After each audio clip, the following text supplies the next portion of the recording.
अस्सलाम वालेकुम। बहुत ही अफसोसनाक खबर ये आई है कि जहांगीर तरीन के छोटे भाई आलमगीर तरीन खान ने ख़ुदकशी की। इब्तदाई रिपोर्ट्स और पुलिस के बयानात से लगता है कि ये ख़ुदकशी ही है, लेकिन जहांगीर तरीन ने उसको पोस्टमार्टम के लिए लाश भिजवा दी है ताकि बाद में कोई उंगलियां न उठे।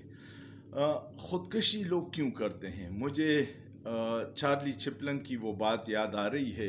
चार्ली चैपलिन का कौल है कि ख़ुदकशी करने वाला मरना नहीं चाहता, वो सिर्फ अपने दुख, मुसीबत और परेशानियों को मारना चाहता है। ये बड़ी बात है। दुनिया बड़ी खूबसूरत है और इस तरह दुनिया को छोड़ के जाना बड़ा मुश्किल फ़ैसला है। क्या मजबूरी रही होगी? उसने जो अपने हाथ से लिखा हुआ ख़त है उसमें अपनी बीमारी का जिक्र किया है कि जिससे वो तंग था और उसने ख़ुदकशी की है। हम अक्सर लोग समझते हैं कि ये जो पैसे वाले लोग हैं इनके कोई दुख नहीं होंगे, परेशानी नहीं होंगी, ये अय्याशी की ज़िंदगी गुजार रहे होंगे, खुशहाल होंगे, लेकिन ऐसा नहीं है।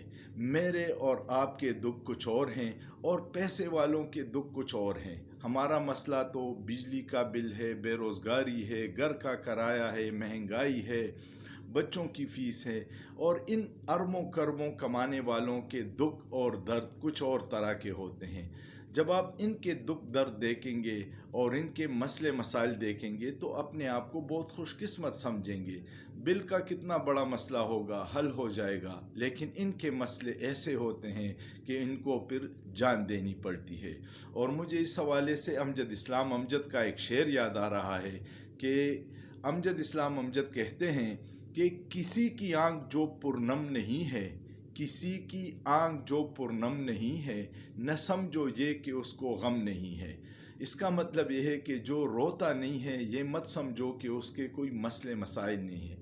कुछ लोग रो के अपना इजहार करते हैं और कुछ लोग जान दे के अपने दुखों का इजहार कर देते हैं। जहांगीर तरीन फैमिली पे ये बहुत सख्त वक्त है, उनका मजाक नहीं उड़ाना चाहिए। ख़ुदकशी या मौत हर घर में हो सकती है, इसमें हमदर्दी कीजिएगा, उनके लिए दुआ कीजिएगा कि अल्लाह ऐसा वक्त किसी पे न लेके आए। उम्मीद है आपको वीडियो पसंद आई होगी। वीडियो में जहांगीर तरीन के भाई आलमगीर तरीन खान के लिए दुआ ज़रूर कीजिएगा। सोचिए, सोचना जुर्म नहीं है।